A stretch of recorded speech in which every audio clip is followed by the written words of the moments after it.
Chapter 51, which deals with what the goatherd told those who were carrying off Don Quixote. 3 leagues from this valley there is a village which, though small, is one of the richest in all this neighbourhood, and in it there lived a farmer, a very worthy man, and so much respected that, although to be so is the natural consequence of being rich, he was even more respected for his virtue than for the wealth he had acquired. But what made him still more fortunate, as he said himself, was having a daughter of such exceeding beauty, rare intelligence, gracefulness, and virtue,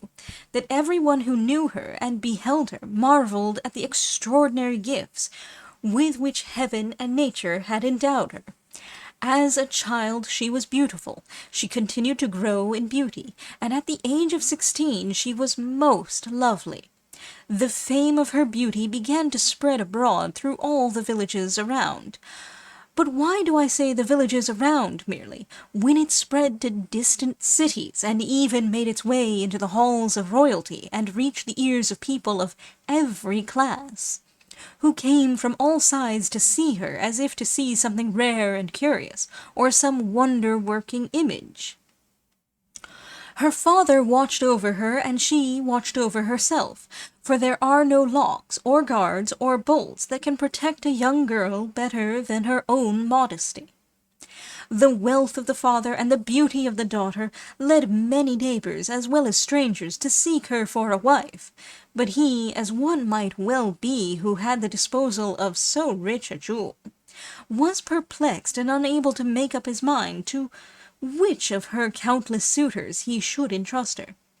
I was one among the many who felt a desire so natural, and as her father knew who I was, and I was of the same town, of pure blood, in the bloom of life, and very rich in possessions, I had great hopes of success. There was another of the same place and qualifications, who also sought her, and this made her father's choice hang in the balance, for he felt that on either of us his daughter would be well bestowed. So, to escape from this state of perplexity, he resolved to refer the matter to Leandra, for that is the name of the rich damsel who has reduced me to misery.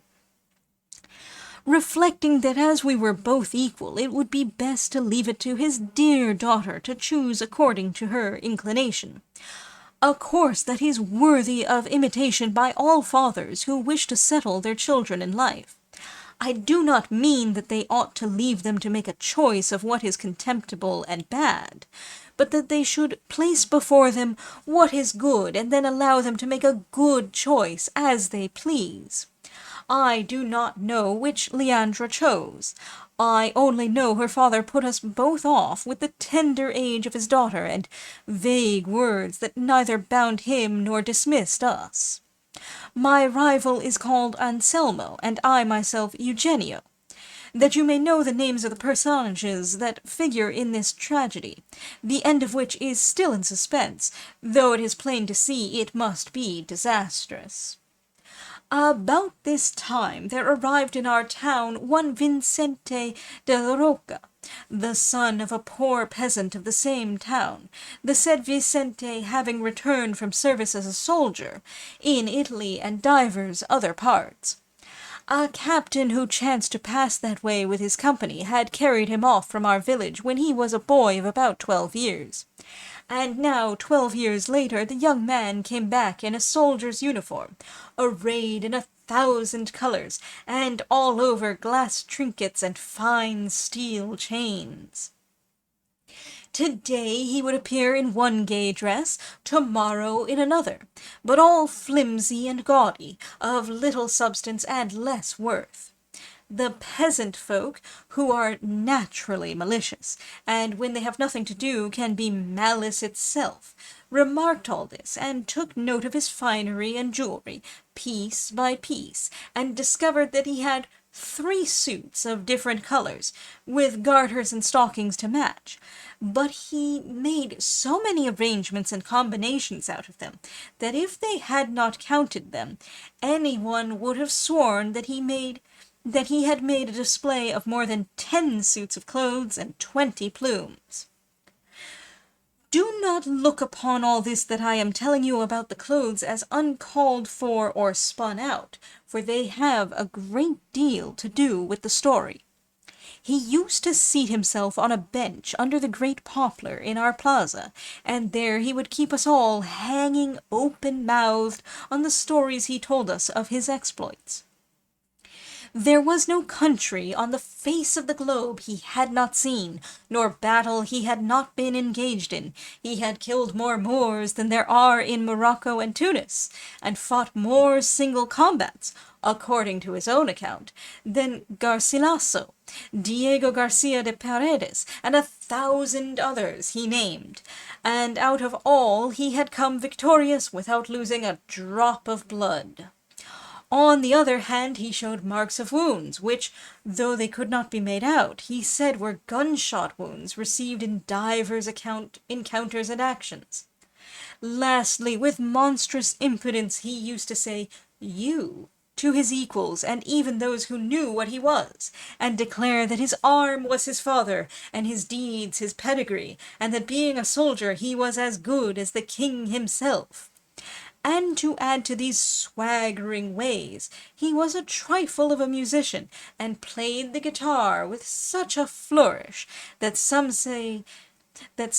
he made it speak, nor did his accomplishments end here, for he was something of a poet too, and on every trifle that happened in the town he made a ballad a league long. This soldier, then, that I have described, this Vicente de la Roca,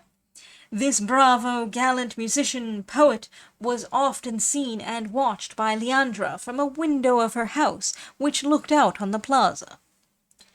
The glitter of his showy attire took her fancy, his ballads bewitched her, for he gave away 20 copies of every one he made. The tales of his exploits which he told about himself came to her ears, and in short, as the devil no doubt had arranged it, she fell in love with him before the presumption of making love to her had suggested itself to him. And as in love affairs none are more easily brought to an issue than those which have the inclination of the lady for an ally, Leandra and Vicente came to an understanding without any difficulty, and before any of her numerous suitors had any suspicion of her design, she had already carried it into effect, having left the house of her dearly beloved father, for mother she had none, and disappeared from the village with the soldier, who came more triumphantly out of this enterprise than out of any of the large number he laid claim to. All the village and all who heard of it were amazed at the affair. I was aghast, and Selmo thunderstruck, her father full of grief, her relations indignant, the authorities all in a ferment, the officers of the Brotherhood in arms. They scoured the roads, they searched the woods and all quarters, and at the end of 3 days they found the flighty Leandra in a mountain cave, stripped to her shift, and robbed of all the money and precious jewels she had carried away from home with her.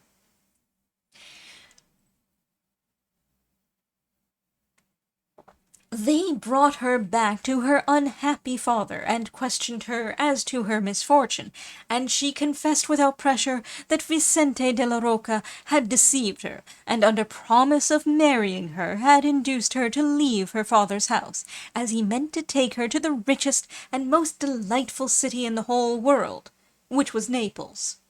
and that she, ill-advised and deluded, had believed him, and robbed her father, and handed over all to him the night she disappeared, and that he had carried her away to a rugged mountain and shut her up in the eave where they had found her. She said, moreover, that the soldier, without robbing her of her honor, had taken from her everything she had, and made off, leaving her in the cave, a thing that still further surprised everybody. It was not easy for us to credit the young man's countenance. It was not easy for us to credit the young man's countenance, but she asserted it with such earnestness that it helped to console her distressed father, who thought nothing of what had been taken, since the jewels at once lost can never be recovered, had been left to his daughter. The same day that Leandra made her appearance, her father removed her from our sight, and took her away to shut her up in a convent in a town near this, in the hope that time may wear away some of the disgrace she has incurred. Leandra's youth furnished an excuse for her fault, at least with those to whom it was of no consequence whether she was good or bad.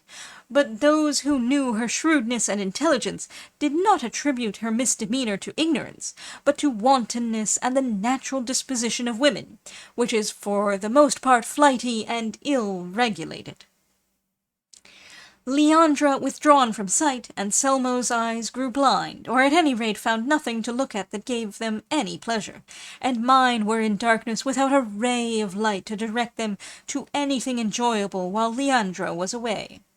Our melancholy grew greater, our patience grew less. We cursed the soldiers' finery and railed at the carelessness of Leandra's father. At last Anselmo and I agreed to leave the village and come to this valley, and he feeding a great flock of sheep of his own, and I a large herd of goats of mine, we pass our life among the trees, giving vent to our sorrows, together singing the fair Leandra's praises, or upbraiding her, or else sighing alone, and to heaven pouring forth our complaints in solitude. Following our example, many more of Leandra's lovers have come to these rude mountains and adopted our mode of life, and they are so numerous that one would fancy the place had been turned into the pastoral Arcadia, so full is it of shepherds and sheepfolds. Nor is there a spot in it where the name of the fair Leandra is not heard. Here one curses her and calls her capricious, fickle, and immodest. There another condemns her as frail and frivolous. This pardons and absolves her. That spurns and reviles her. One extols her beauty, another assails her character, and in short all abuse her, and all adore her. And to such a pitch has this general infatuation gone, that there are some who complain of her scorn without ever having exchanged a word with her, and even some that bewail and mourn the raging fever of jealousy, for which she never gave anyone cause, for, as I have already said, her misconduct was known before her passion. There is no nook among the rocks, no brookside, no shade beneath the trees that is not haunted by some shepherd telling his woes to the breezes. Wherever there is an echo, it repeats the name of Leandra. The mountains ring with Leandra, Leandra, murmur the brooks, and Leandra keeps us all bewildered and bewitched, hoping without hope, and fearing without knowing what we fear. Of all this silly set, the one that shows the least and also the most sense is my rival Anselmo, for having so many other things to complain of. He only complains of separation, and to the accompaniment of a rebeck, which he plays admirably. He sings his complaints in verses that show his ingenuity. I follow another, easier, and to my mind wiser course, and that is to rail at the frivolity of women, at their inconstancy, their double-dealing, their broken promises, their unkept pledges, and, in short, the want of reflection they show in fixing their affections and inclinations. This, sirs, was the reason of words and expressions I made use of to this goat when I came up just now, for as she is a female, I have a contempt for her, though she is the best in all my fold. This is the story I promised to tell you, and if I have been tedious in telling it, I will not be slow to serve you. My hut is close by, and I have fresh milk and dainty cheese there, as well as a variety of toothsome fruit, no less pleasing to the eye than to the palate.